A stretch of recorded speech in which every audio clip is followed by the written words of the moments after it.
Museum, Kyiv, Ukraine, from the perspective of art, identity, and postmodern revolutions.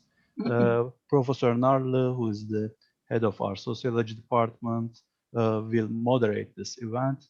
I would like to thank Dr. Ercolani for the presentation and Professor Narlı for moderation and the whole audience for the participation in advance.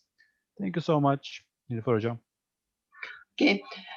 First of all, I like to thank Umut for organizing this seminar, and I like to thank to our dean, Professor Günaltay, for initiating this seminar series, and thank to Dr. Ercolani for making time for us. And today, Dr. Ercolani is going to talk about the Maidan movement in Ukraine. As you remember, there was a very peaceful revolution in Ukraine, and then the name of the movement is Maidan movement. In fact, Maidan is a Turkish word, Maidan. It comes from Maidan. Dr. Ercolani is going to explain this term and then what it means to the people in Ukraine and how this movement has transformed the mind of the people in Ukraine. And Dr. Ercolani, he has a very interdisciplinary, multidisciplinary background. He comes from the security studies, international relations, political science, and then he decided to have a PhD in social anthropology, but he has two PhDs. And I met Dr. Ercolani many years ago through a friend, and this friend is a sociologist, a professor at Aberdeen University. And then we become good friends. Dr. Ercolani is one of the important experts on Turkey in Italy. And he now maybe he can also explain to the audience that he started working on Turkish politics, Turkish culture many years ago. I think first you say 1992. Okay, Dr. Ercolani, it's really great pleasure to host you and to moderate your session. The title of the presentation is Maidan Museum, Art, Identity, and Postmodern Revolutions. The floor is yours, but maybe first you can talk about yourself very briefly, introduce yourself very briefly, and then also your studies on Turkey. Then please go ahead with your presentation. Thanks again. Thank you very much to Nilüfer and Narlı for inviting me for basically to show part of my research. And something that's already, I started, it's a job that I started in the 2016, so some years ago. And I was interested in these Maidan events. And basically I read an article about the art produced in Maidan. And I went there to check, basically, I was interested to collect first-hand experience about what happened there and the relation with art. Talking about my background, I studied, first of all, political science in Italy. I can say that thanks to my parents, I received a kind of international education. So Spanish is my second native language because when I was a kid, I lived in Spain. And when I studied political sciences, I wrote my thesis in the archive of India, translating 16th century Spanish language.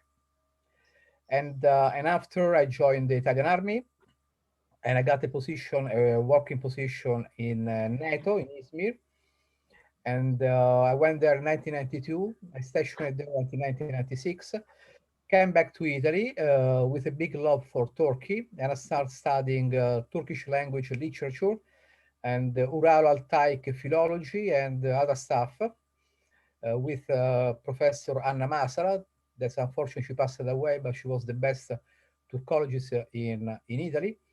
And after I keep moving between international relations in New York, master in social anthropology, a PhD in security studies, and a PhD in social anthropology.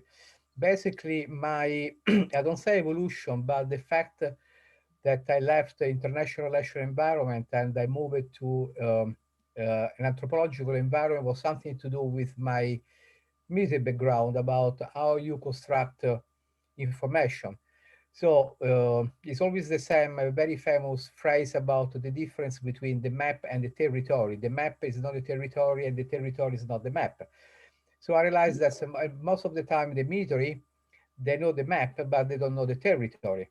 So I said, let's move to the place, to the academic field where I can know the territory, and this was anthropology. And I'm very happy with this anthropological environment. Is much more multidisciplinary, okay? There are not so much strict boundaries. So now, for example, I'm writing about anthropological approach to art, something that I was not thinking about that, I don't know, 10 years ago. And so I'm quite happy with what I'm doing. So going back now to the topic of my presentation, I went to Kyiv and to collect this first-hand experience, because basically I want to see the reality between what I was reading about this Maidan and what was the reality and what the people were experiencing while they were basically taking part to these Maidan events. So now I'm going to start with my PowerPoint presentation. So you can read it sometimes, okay, because I don't read Yes. it all the time. I get bored, okay. So basically, yes, I think it's this one, okay, the first one. The presentation considers a framework of reference the movement of postmodern revolution, which took place in various parts of the world after the end of the big ideologies and the implosion of the Soviet Union. So basically, I think that me, Nilüfer, and our people that we grew up during the Cold War, we know the meaning of 1989 with the fall of Berlin Wall, and they handled big ideologies. And basically, me and Nilüfer, we are living in NATO countries, so we know perfectly well that on the other side there was a narrative, and on the other side there was another narrative. When the Berlin Wall fell down, we realized that basically all the big ideologies that they decentralized a big utopia, they came down with it. So the big Soviet communism came down, even if the ideology that capitalism is the best solution, if all it came down. So all this revolution, I think they were like a social earthquake. Sometimes I prefer to consider them. So where the people, the society have to find a position or a way to survive in a new environment. So according to the stuff I read about the postmodern revolution, I consider the revolution of dignity, which is the official name of the Maidan event, as a postmodern revolution. So, sorry, the postmodern revolution were characterized by the nonviolence resistance, the presence of an NGO and social movement, the concept of identity as political manifesto. This is basically the leitmotif of all this postmodern revolution. The use of social media, it was something to do with innovation in technologies and the fact that there's a people demonstrator, and there are people that can carry a mobile phone, so can they record events, and they can, even if manipulate events, they can send information. The use of social media, the presence of TV is interesting because when you work in conflict resolution or dealing with security issue, normally people say a conflict starts when the CNN arrive and the conflict finish when the CNN leave. So the importance of TV on this revolution is very important. So after the use of slogan in English, because the people that knew the demonstrators, that's now you are in front of a global audience. So if I write a slogan in Italian or in Turkish or in French, let's say what is going on. So let's write the slogan in English. So basically now, if you're not agree or not, but basically English is the language of this planet. So if you want to reach the audience, okay, you have to speak the language of the audience. And after was the international support outside the territory of the events by no state actor. So basically there were demonstrations in other countries supporting basically the kind of postmodern revolution that were taking part in another country. So this postmodern revolution basically had the capacity to interpolate an active virtual audience at world level. Here I mentioned the study of Morcaget about the concept of contemporary world. Basically, in contemporary world, we are in a situation where if something happens on the other side of the world immediately, after a couple of seconds, this event has an impact on what we are living in our society. So it's something like now we have been experiencing, I think that's since September 11, okay, I'll talk about 2001, we are living this situation where if something tragic happen, maybe in New York, after 5 minutes, you get a repercussion in Italy, in Spain, in Turkey, everywhere, okay? And the same happened for this audience that basically was supporting or was demonstrating for this postmodern revolution in our country. And second, they fabricated narratives that most of the time, it is very interesting, they were antagonistic to the official one. And this is something to do with the idea of identity. So basically, all this state, before this postmodern revolution, they were presenting or they were shaping an idea of identity, an official idea of identity. And basically, all this revolution, they were questioning about this identity. And much more was sometimes was not just an ideological problem, but something to do even if with the difference of generation. For example, one thing is to feel Italian. For me, that's okay. I have my age, but how an Italian guy of 15 or 16 he will feel himself Italian, okay, or how he will feel be happy to be in a one dimensional of Italian, okay, just Italian language, Italian food, Italian history. So now we are moving in a moment where we are talking about the planet as a global village. And basically, this was one of the other messages of this postmodern revolution. Here I come up with some picture. Okay, you have the revolution in Czech Republic, the Arab Springs, the Orange Revolution in Ukraine, the Rose Revolution in Georgia, and even if the movement of Maidan, of Gezi Park in Istanbul, this had a repercussion all around the world. This is very interesting what happened there. Therefore, inside the reference of the postmodern revolution, I consider that the case of Maidan Museum is quite unique. First of all, why? Because they preserve the object that were left during the Maidan revolution, and this object basically they carry the message of this Maidanization process. This is something that's developed with the stuff I'm writing.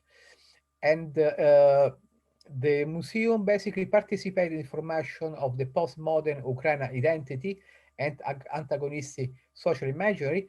And I think that Professor Nilüfer will agree with me that saying that basically Maidan Museum became an agency because it has a power, basically. Okay. And after it becomes an active actor in postmodern revolution and discourse activity.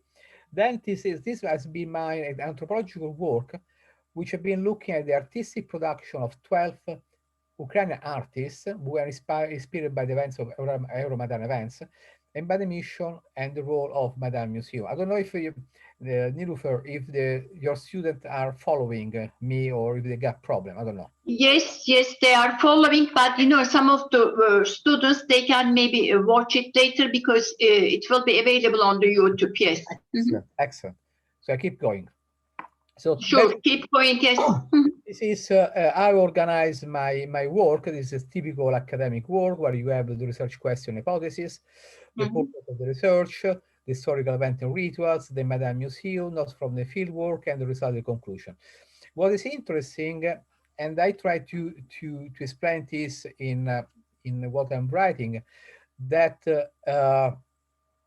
normally people that deal with international relation approach, they deal with a second-hand experience with textbook and everything. So basically, is a kind of reality, is a reality already written, already processed. So I've been reading about Maidan and this, let's say, Maidan Museum, basically it's a work in progress through narrative. And I was not able to produce any theory before arriving there and started basically an ethnographic job. So basically, I was able to produce a theory just after I collected a lot of materials, and basically I needed these materials to fill the gaps or to prove some theory that I was using. So basically, it's a job. I didn't go there with an idea, with a theory that I want to prove. I went there with different narrative and said, okay, let's see what is going on there, okay, and let's see what I can do with all the material I'm collecting. So basically, the first question is, okay, what is the Maidan Museum? When we talk about the Maidan Museum, it's about what? And after I realized that when I talk about the museum, the Maidan Museum, I work about the Maidan, the Museum of Maidan. So the pillars of the Maidan Museum is the concept of Maidan. So so I started deconstructing all this process, and after the second question was, so when we talk about Maidan, we're talking about what? Okay. A third one was what was the role of art and identity in the discourse of Maidan? So basically, I found myself that first I had to produce an answer to the big question about what is Maidan. When we talk about Maidan, what are we talking about? And after that, after this, on this question, build up all my theory and all my work. I don't know if Nilüfer, she agrees with Yes. about this approach. Yes, please. Next, you can move. And in fact, you try to understand how Maidan is constructed in the reality of Ukrainian people. And your methodology is this qualitative methodology. And you went there, you interview people, you look at their art, and then you build a theory. You know, in fact, this is maybe the use of grounded theory methodology. Yes, Giovanni, please continue. Mm-hmm. So let me go the first one. Okay. So basically, just after when I came back after my last visit, the 2019, I was able to gather all the material I got, even if all my theoretical approach and everything, and ask myself, okay, what did I found there? Okay, what is all this material? So I came up with an approach that said, okay, Maidan is a social myth, basically. Mm-hmm. And there I use the work of Gérard Bouchard. He's a sociologist, he's a colleague of yours. We teach at the Toronto University. Here I got the textbook. It's an excellent textbook, and basically, yes, this approach basically, and after my anthropological approach, and after I said, okay, it's a social myth constructed through three myths, okay, or three ideas, three concepts. The first one is the typical myth-metalanguage approach of Barthes.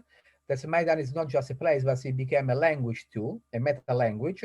So when we're talking about Maidan, we're not talking about a square, but basically we're talking about events, what is going on. Place.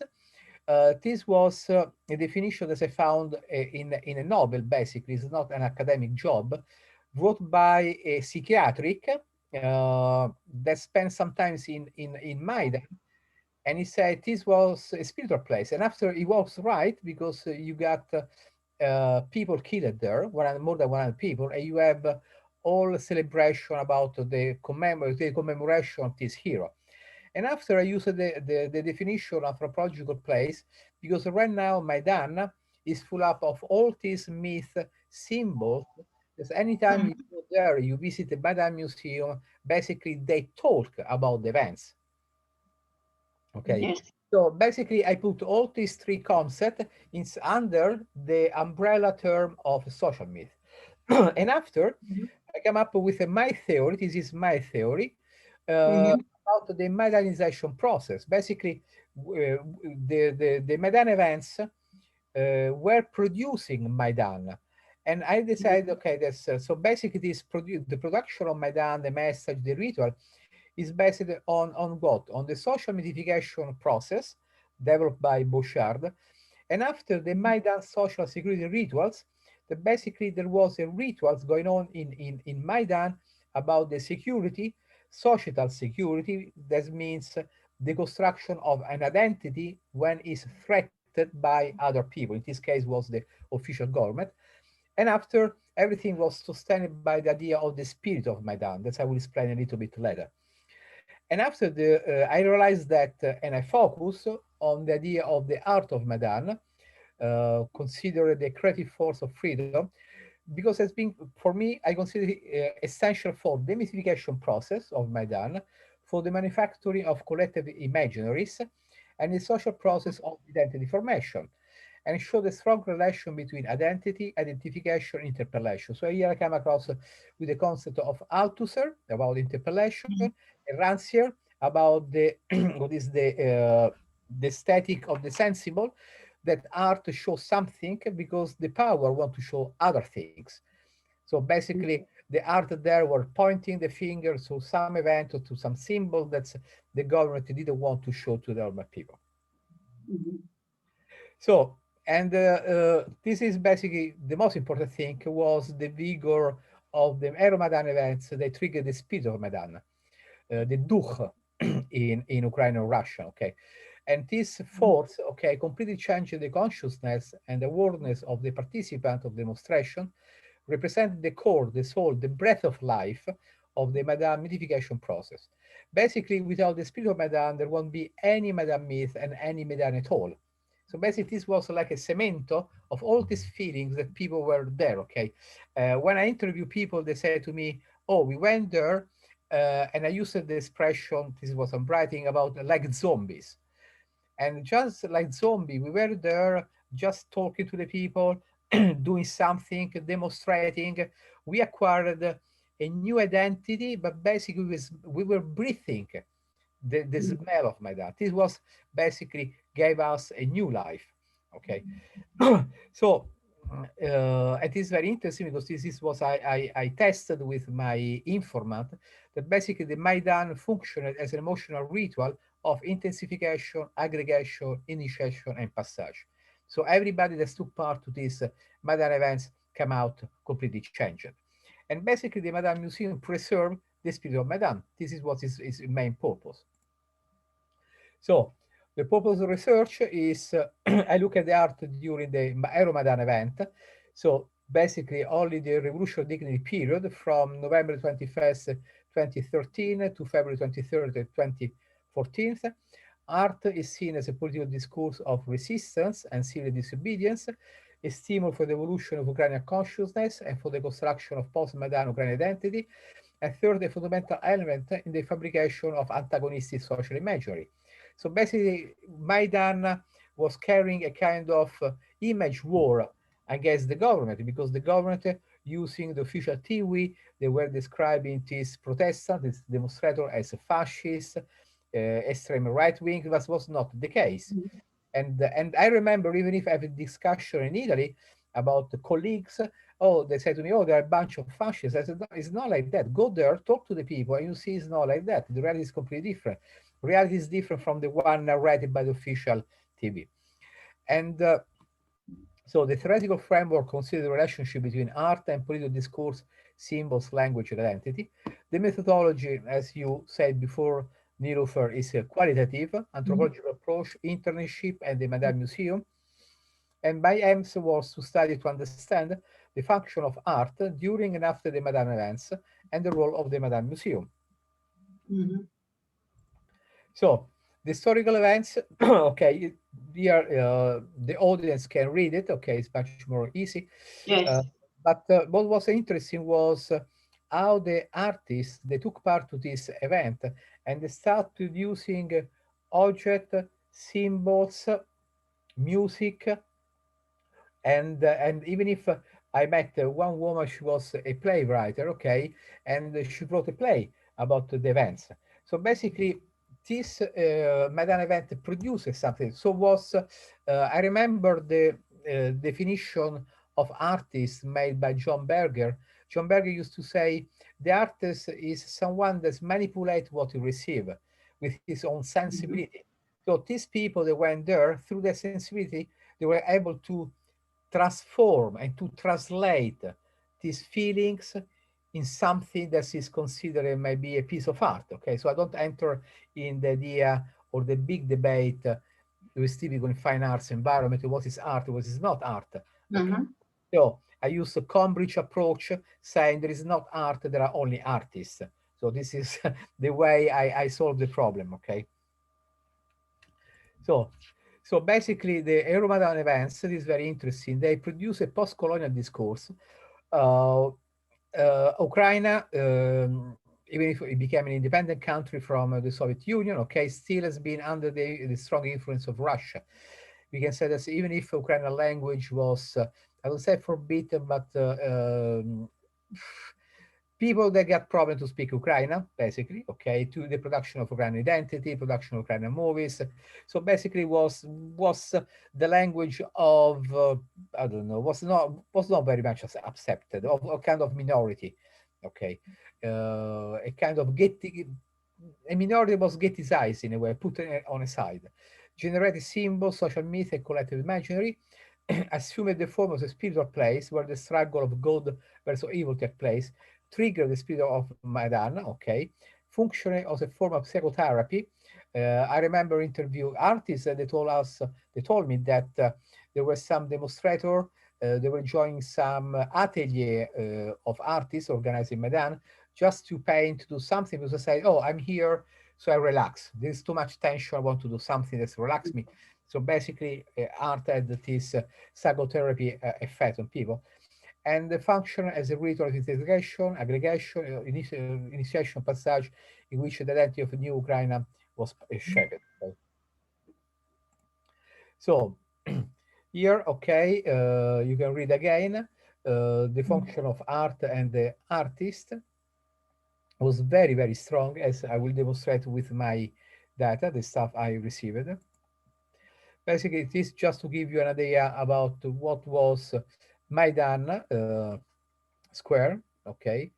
You can see on the right side of your screen the Yolka was the Christmas tree, a manipulation, an intervention on the structure of the Christmas trees. But you can see that, just to give you an idea about how much people they took part in this demonstration.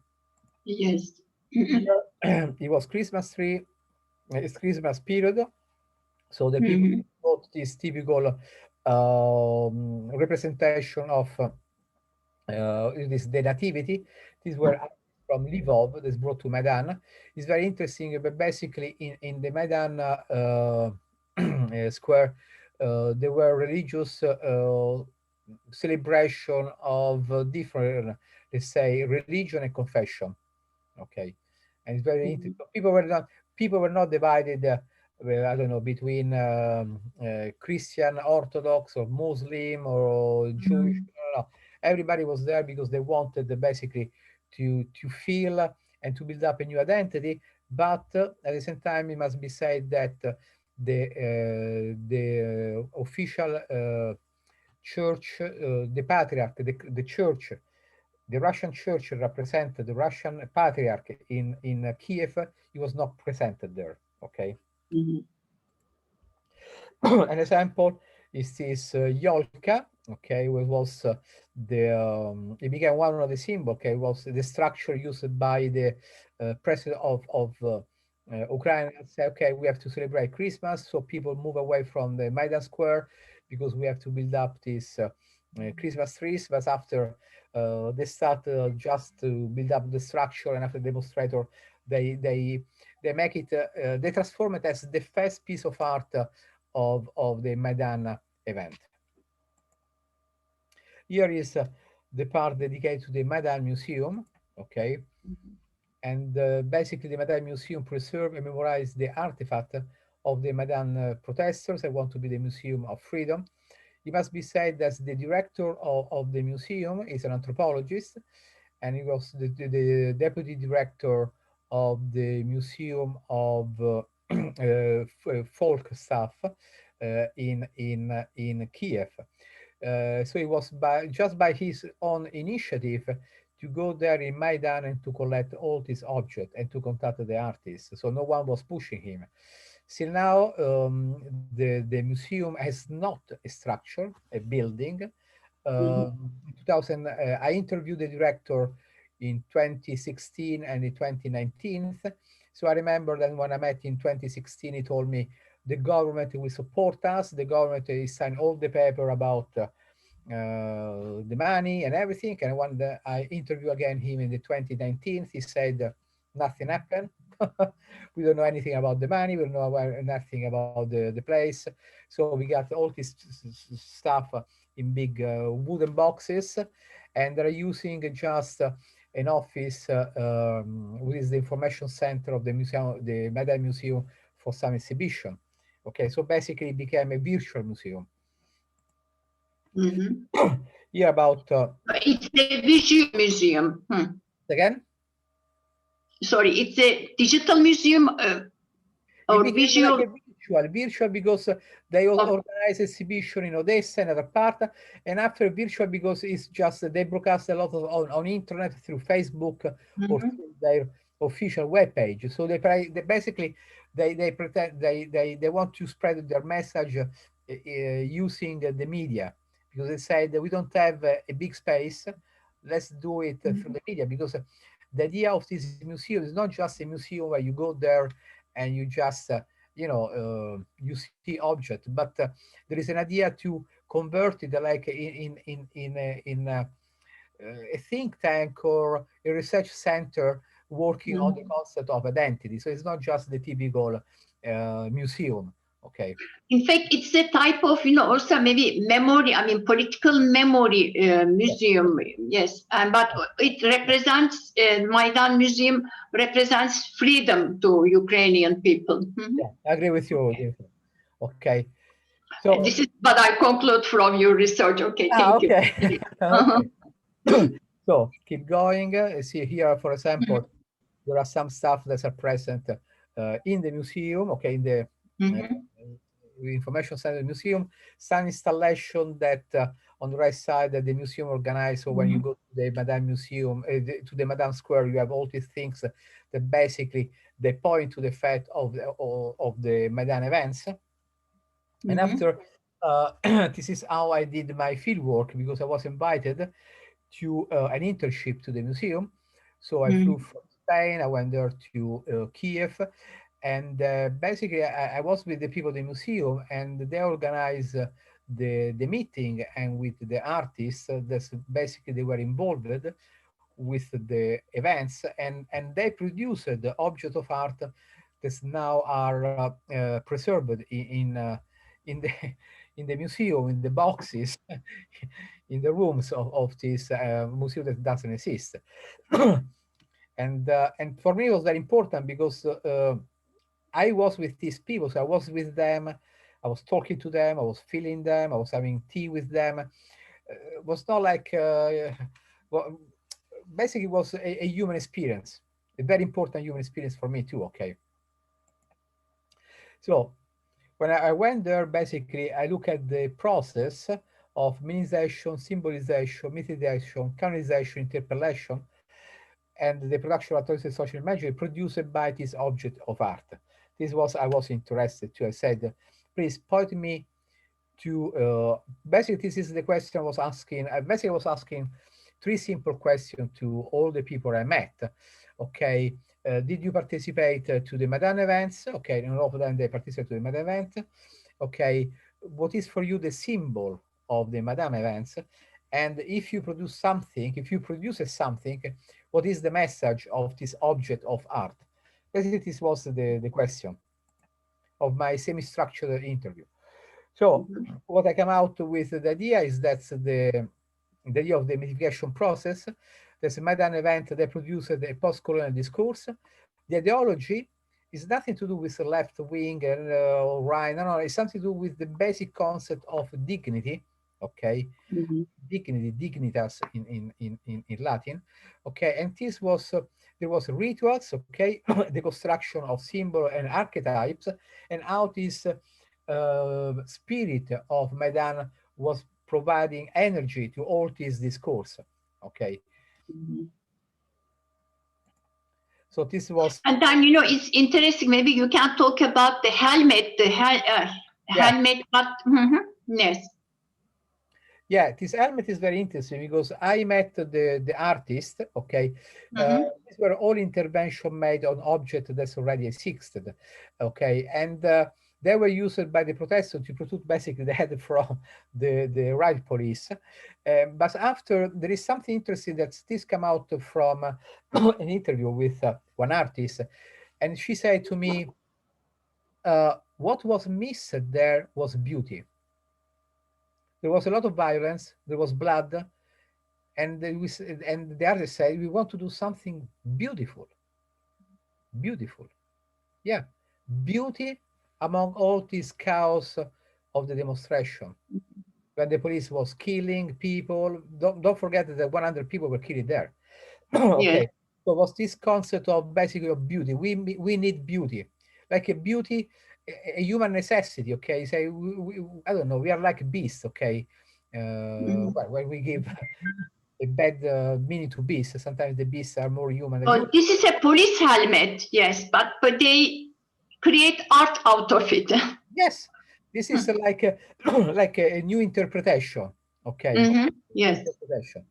Uh, So basically, this was how I was working through the people and to collect materials, just to say to found the symbols, and after when I presented all the result to during a conference at the information center of the Maidan Museum, it was interesting because there were people coming from the Faculty of Fine Arts and the professor, and they said, "Oh, it's very original work what you did." And I said, well, thank you so much. And but I didn't say that I had a lot of fun because in the paper I'm writing, I'm talking that emotion they had a big part in my field work, and a lot of time when I was interviewing people, my informant was, I don't know, crying, was just staring. I don't know. There was so much pain in their memories. And you are familiar with this one because you did the same job in memories. So always, Yes, political memory research, yes, because you talk to people and then, you know, you go through their pains and it is very tough. I mean, this type of interviews are very interesting, but also it's tough. You need to be very strong. Thank you, Giovanni. Yes, please continue. Yeah. So basically, I came up with 16 elements. I divide them in different colors because all of them are symbols of Maidan. But the one in black, they were symbol present before the Maidan events, but through the Maidan events, they came out with a new meaning. Okay. And the other one in blue, from the 7th to the 16th, basically are part of the archetype of the Ukrainian culture that basically they were used in the Maidan context. And this is very interesting. What's happened there? Yes. Because the yolka, the tires, the helmet, the shield, the fire barrels, the Molotov cocktails, basically all this stuff, all these six symbols, they were basically they were completely, they have the new meaning after the Maidan event. And now it's interesting because now when you see this object somewhere, okay, they remind you to the Maidan's event. Okay, so here again, I make a reference to the Bible about the idea about the duch, okay, or ruch in Jewish. Turkish split. Yeah, basically, and when I was writing before, when I met the people, and now that I'm writing this huge paper, and I come out with this expression that basically these people, they were zombie Sovieticus, so they were not Homo Sovieticus anymore. They found themselves in a position where Soviet Union it didn't exist anymore. The system was not providing them bread and everything, and the people had no initiative. So people were like zombie. They were not protesting, nothing. And it's something that I found even if in the book of Svetlana Alexievich, the Nobel Prize for Literature that I got here. So, Yes. I know that you know that because it's about the memories. It's a tremendous book. Okay, very tough to read and very sad.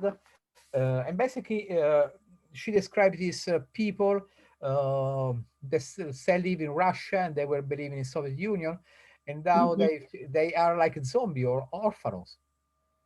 Okay, so they live in a different historical moment. So the next one, these are the interview. I interview 14 people, and all of them they facts and material, their experience. It was very important for me to collect their memories. Extremely important. Yes. And here is here, okay, and there on the back you can see one of the various installations you got around the Maidan square, where you got the picture of the people killed by snipers, okay, the 100 heroes. People that go there and they commemorate, they put flower, they just want to remember them, their struggle. Here is a very interesting, was a performance made by Glib Viches, that is an artist, but at the same time is a lecturer on cultural studies at the Kyiv University, and he showed up at the Maidan with the black square of Malevich, and because he said Malevich was part of our culture, and even if this black square can become a symbol, because when Malevich produced it, basically was to create tension inside the I don't know, the totalitarian interpretation of art in Soviet Union. Okay, so this became like this is something I don't divide. I consider this an archetype because talking to people said everybody knew about this black square of Malevich. Okay, so it's not a symbol. It is a symbol, but it belongs to the category of archetype. Here is Ivan Semusek, is a rock singer, is an artist, he has a very strong personality, and he started producing brewing, okay? But basically it's interesting because he said, I did it on purpose because I want to maintain my child regard. I want to see everything in the eyes of a kid. I don't want to be, I don't know, destroyed by the violence or the pessimism of what's going on in Ukraine. So he said, I want to keep my kids' approach to the events. This was Ekateryna Romanova. Is very okay. She's the deputy director of the Maidan Museum. She is Ukrainian from the Russian-speaking population, and after she was there and she was experiencing all these terrible things, and after that she decided just to say from now on I will start talking in Ukraine, because Ukraine is the people that's been beaten and killed, okay, and I support the struggle of these people. And there again is Ekaterina commemorating the death of these 100 heroes of Maidan. Here is Maryna Sochenko. She's a very famous Ukrainian painter, and she's a professor at the fine art faculty of Kyiv. And basically, she was there. You can see she was doing paintings in Maidan. She was there. She was not taking pictures. She was there, and she made more than 200 portraits just in Maidan. And after she started doing a portrait of the people killing in Maidan and the people killed in the Donbass country, because right now there is a war, okay, in the Donbass region in Ukraine. And she did a tremendous job. Basically, I found when I interviewed her, I asked her, say, what do you want to do? And she said to me, these are documents. And I like this idea about a piece of art that is a document that wants to document a blood event. Here is Alexander Ivanovich Melnik that was carrying this image of the, well, people recognize these are the eyes of Jesus Christ in Hagia Sophia, okay, okay, typical, but he said it's not Jesus, it's the image of God, and basically was carrying this in front of the police saying, I can see your action human. And basically, when I interviewed him, he showed me two holes on this picture because the sniper they fired to him. Yes. Here is Neda Nedjana that's produced a very interesting play about Maidan Inferno, and she was there, and basically she came up with this idea of this archetype of the fire. So basically the demonstrators were protected from the riot of the police by the fire. The fire was produced by the tire, okay, and the flame of the people that were warming themselves. The other one is Oles Kromplias. He's a war reporter, but at the same time is an artist, and he produced this metal shape. They have the size of human beings, and after he shoot them, and he put them in Kyiv, okay, and just to give. He want to work on this emotional aspect of a piece of art, saying this is what that means to walk around as a sniper somewhere. Everybody can be a target. Basically, this was his message. So, basically, past this emotion of anxiety. Maidana was a big anxiety, okay. Sasha Komyakhov, he started to produce comics, and in these comics was using, this is the typical image of the Cossack with these earrings, hair, and everything. Basically, he tried to explain the Maidan through a kind of Cossack narrative. It must be said that already the Maidan square was organized as a Cossack village. And there are some people wearing Cossack stuff, and even if some people were using some Cossack terminology. So this going back to my approach, there was a rite of passage. And I was lucky to meet sometime with Taras Komyakhov. Taras Komyakhov, I think, is the most famous player of all music in Ukraine. And he was playing music during the Maidan. And he did the research. He collected, I don't know how many thousand of 16th, 17th century Ukrainian songs. And when I met him for the interview, he came with his music instrument, and basically he gave to me a couple of, I don't know, 2 hours private concert. It was like an interview where he was introducing me to this 16th, 17th century Ukrainian classical music. Very interesting for me. So basically, he was playing for me. I say, "Well, thank you, beautiful, really beautiful experience." Here is Tatyana Cheprasova, and here you can see one of his helmet. Here she reproduced some image from the Italian painter Caravaggio, and she said, as in Caravaggio, you have violence and blood, but at the same time there is beauty. And she said, it was said to me, I say, I want to have beauty, so I want to make beauty on this helmet and transmit a message of beauty in bloody struggle. Because helmet symbolizes police and the police violence, so she painted the police helmet. Yes. Okay. Here is Valery Hladunets. Is a very famous folk singer, and it's interesting because he went there to sing Ukrainian folk songs. And people didn't know about that. The very Ukrainians didn't know about that because it was basically a forbidden culture. So those people, they rediscover their own Ukrainian culture through the Maidan events. And basically through the job of Valery and Taras, all these musicians, because was forbidden.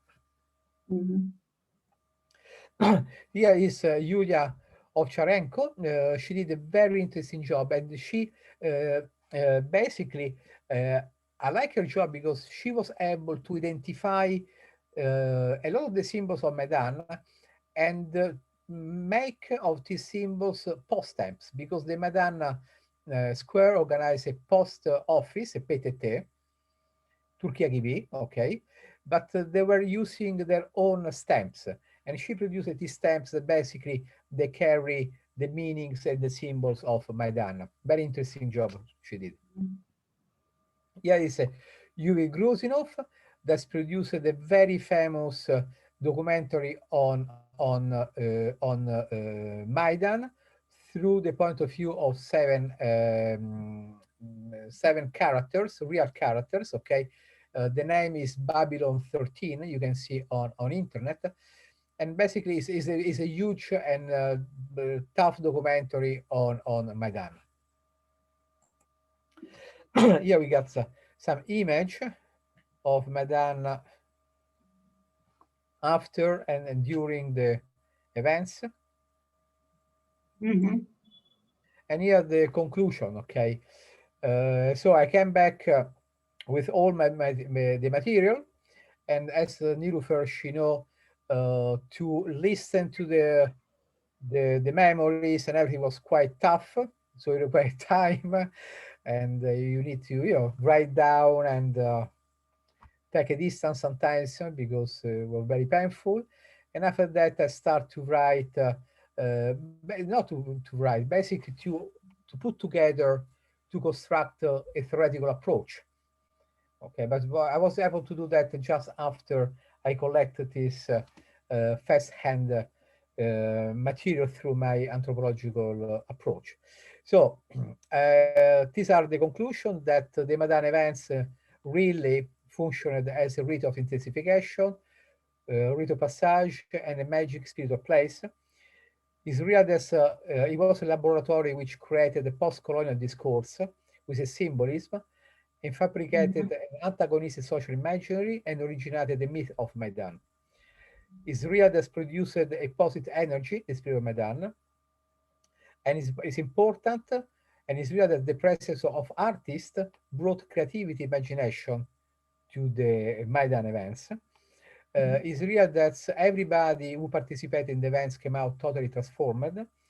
The message, I checked, the message was a message of emancipation, consciousness, and optimism. And after I discovered that's real, the Maidan Museum, because now I'm writing the chapter for my big work, where basically I'm just presenting the two interviews I did to Ihor in the 2016 and the 2019, where really the purpose of the museum is about art, identity, and security, and is the Museum of the Ukrainian Cultural Revolution, and is really an active actor in postmodern revolution. Basically, this is the idea of Ihor to have a museum of dignity. Okay. So I finished my presentation. I hope it was interesting for you, for your students, for your people, your faculty. So. And thank you very much, Dr. Ercolani. It's an excellent presentation, and we learn a lot because in Turkey, okay, we know about Ukraine, all the developments in Ukraine. Ukraine is very close to Turkey, but we don't know much about cultural studies in Ukraine. And your research is very important for political memory studies. It makes a great contribution to the literature of political memory studies.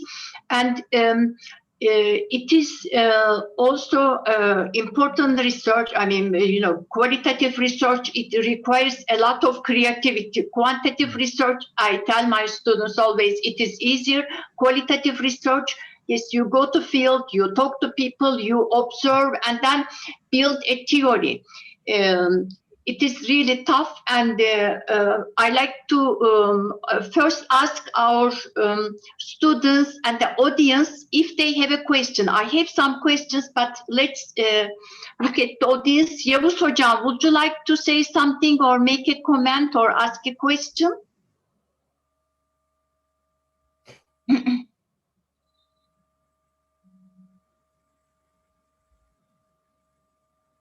Yavuz Hocam, no, your microphone. No, your microphone is muted. Yavuz Hocam. Teşekkür ederim. Tamam. Sağ olun. Yeah, it's not my field. Thank you. It's as Nilüfer points out, it's a very hard work. We can understand this field study from the field study. However, my question is, I mean, is this anything related with, or how should I say? I mean, is it different than the another people gatherings? Like war is also a historical meaning, but here is there something built up on top of the events, or just the sociological effect of the events? What is the main research? At that point I'm kind of confused. Maybe it's not my field. It's the reason. So for the outcomes, like I get this art point, but other than that, is there any political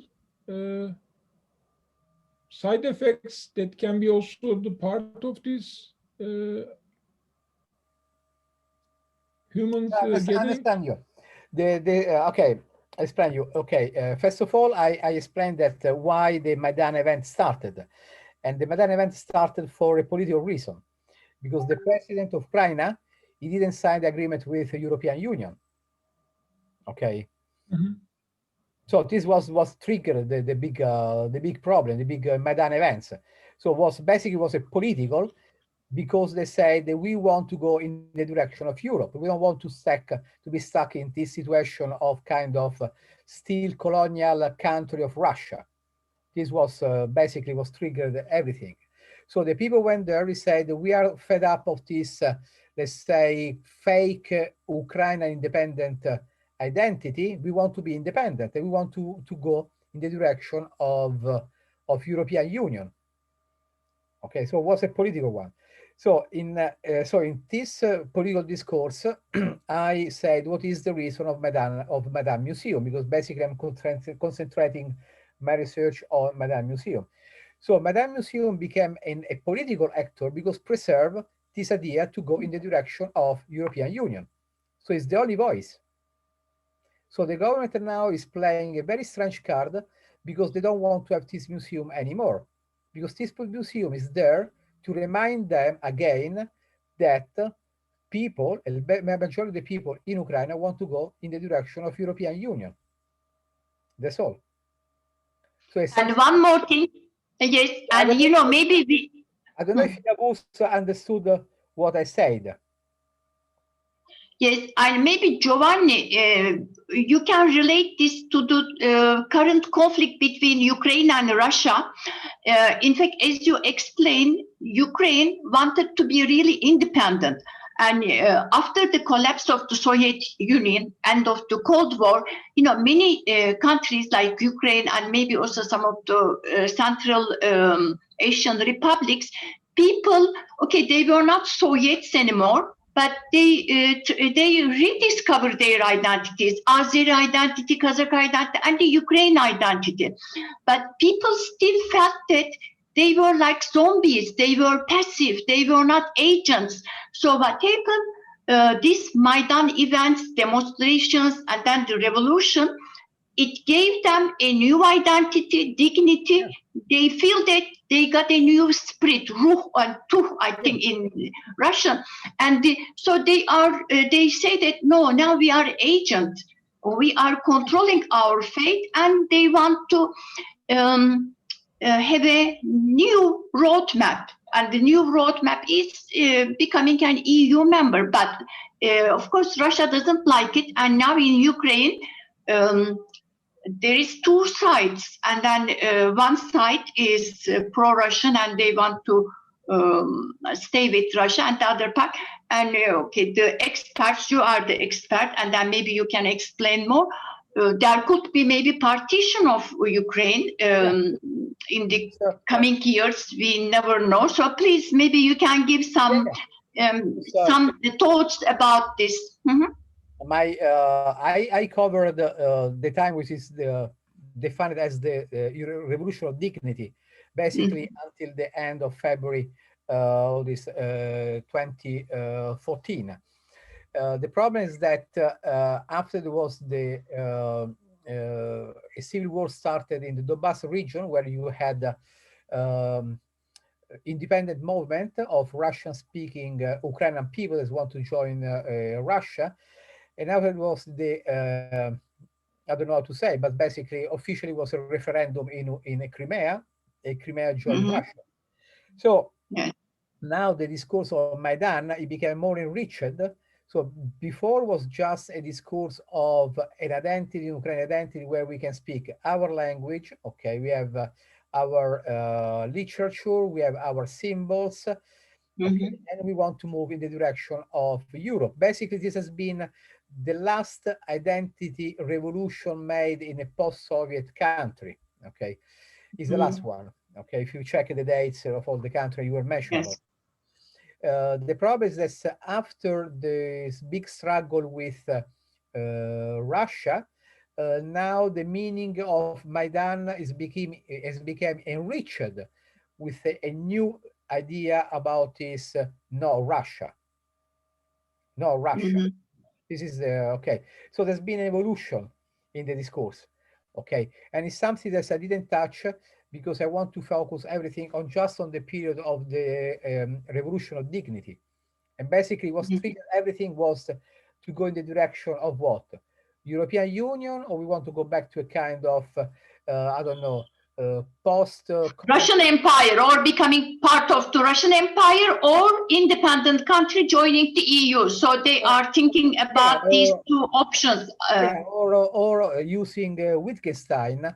When we look at the word democracy, we look in the European dictionary for the meaning, or we look in the Russian dictionary for the meaning. Okay, basically. Something to do, not just, was ideology, was in practice, okay, social practices, how we want, how we see ourselves. You know, sometimes we ask, how you see yourself in 10 years? And basically this was the people asking themselves, how I see myself in 10 years. So if I continue with this regime, okay, in 10 years time, I will see myself again in the same situation. But this is something that I found reading other literature of post, let's say, I prefer the word communist country. The other day I was reading a book wrote by a woman that's left Serbia in the year 2000, and I came back, and the people that stay there, and they continue to live basically in the past. Okay, so the big question is how you see yourself in 10 years time, and these people was a way to say, I want to be different. I want to follow different patterns. And after that, okay, this is the political aspect. And my idea was going there and focus about these symbols that carry an ideological discourse. I don't know if I... Yes, Giovanni, thank you. Very clear. You know, I have another question. This is also very much related to political memory. And we saw one of the symbols was Cossack. And Cossack, I think, signifies something very glorious in Ukrainian history. And they got inspiration from the Cossack spirit when they were demonstrating at the Maidan Square, Maidan place in Ukraine. So maybe you can say a few things about this, you know, Cossack past, and then the glorious Cossack past, and then how this Cossack inspired them to resist. I did the research on this Cossack, and it's very interesting because the Cossack is really a myth. So when you look at the history of the Cossack, they never formed a state, basically. There's a very romantic, it's like the myth of the cowboy United States. So this is what I found. It's very interesting because I checked basically the best book is the Cossack book by Plokny, who is teaching at the Harvard University, is in Ukraine, but basically is a myth. So it's a very myth of this man walking around protecting the poor people, playing a special of instrument. They got this image of Mazeppa. I remember I was lucky because in the year 2002, I don't know, I saw the Mazeppa opera of Tchaikovsky at the Bolshoi of Moscow, and was not represented for 70 years because we're talking about an Ukrainian hero. okay, Cossack. But basically, this Cossack is a myth, believe me. Yes, so we see how a myth can inspire people. Yeah. It's a very romantic myth. This is what I discovered. Yes. And also, you know, for the audience, maybe we can remind people, especially young people, Taras Bulba is one of the, you know, cult movies, but then is also a very well-known novel on the Cossack people. Yes, also Taras Bulba is a really book to understand this Cossack myth. It's like, you know, in the United States, we have all this frontier literature. Okay, basically it's very romantic. That's all. And for example, it's very interesting because Anna Reid, this wrote this very interesting book here. Yes. She came to the same conclusion. So she went there during the Maidan. She started investigating the discourse, and she came up with the same conclusion, saying this is basically is a myth, romantic myth. Okay, that's all. Yes, thank you. In fact, you know, many years ago in United States, there is a Cossack museum near Philadelphia. I mean, it happened that I visited this museum and met some people. Is there any other question from Umut or from the audience? Umut, I don't know how to collect the questions from audience, but maybe you can better see if there is any question we can ask Dr. Ercolani. Okay, maybe I can ask one question if you Sure. Is it a pioneer museum, or do we see other examples which combine art and politics in the other parts of the world as well? I remember museums, sixth district museum, I think, from Cape Town, but the arts part was mainly missing. How can we compare if there are museums which combine art and politics in the other parts of the world with the Maidan Museum? Well, talking about the museum about art and politics, there are very famous one in former Soviet countries. Okay, because you have all this Soviet art used as propaganda. Okay, so I don't know how much you can define them art, but I told you that the definition of art is a liquid. Okay, so but for example in Sofia there is one museum is dealing with art and politics. Okay, during the Soviet time. Okay, the communist regime. Here, what the Ihor want to do is art politics, but with the message of emancipation and the idea of dignity, and is the only one in the world until now. It's going to be the first one in the world. So now that I'm writing this chapter, I've been very lucky because basically I've been living the, I can say, the genealogy, even intellectually, of this museum. So I didn't go to a museum already constructed with the building and I met the director. No. I met the director in different part of, and we are still in contact, okay? So I see how this discourse is going on. And this is the reason that they want to do the museum to become a part of a research center on the concept of dignity and to build up archive about this dignity revolution around the world, if there were. So it's a more complete idea about a museum than a classical one. Thank you.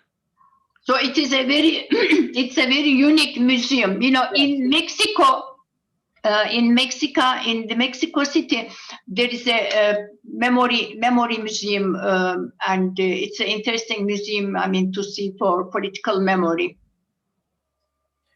For example, coming from Italy. When I have people that come to visit me in Roma and they're not Roman Catholic or Christian, and ask them and say, go there to any church in Roma is a museum, a political museum, okay? Because the church was the first one to understand the importance of image. Yes. Time you enter in a Roman Catholic church, okay, Barocco is propaganda. But Barocco was established after the Reformation period. So it's 100% political propaganda, okay? I say political because it's religious. I don't know. I don't want to enter in the debate about all this religion, God, and everything. Okay, but basically, it's a hierarchical structure with a big boss. Okay, and in the propaganda. So when you enter in any Roman Catholic church, at least in Italy, okay, it's political propaganda, or it can be a museum of art and politics. Just you have to enter with different eyes. True. Like Gibi.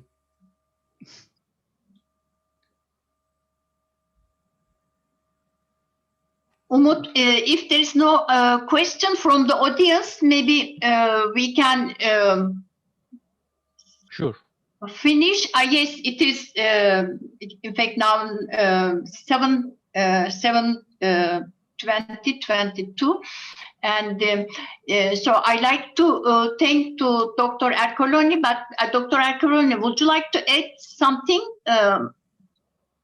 No, the only thing I'm adding is going back to the question of Muta and to Yavuz, is a work in progress. It's a work in progress. It's a work in progress that carry a political message, and unfortunately, the political powers in Ukraine right now, they're not so much supportive of this museum.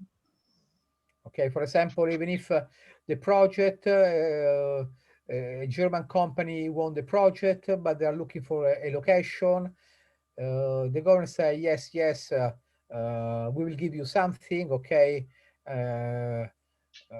but wait, okay, so inshallah, mashallah, okay, it's always the same stuff, okay. Beklemek lazım. Okay. And Dr. Selcan Öner from the faculty, she's from the Department of EU Studies. She likes to thank to you, Giovanni, and then I am reading the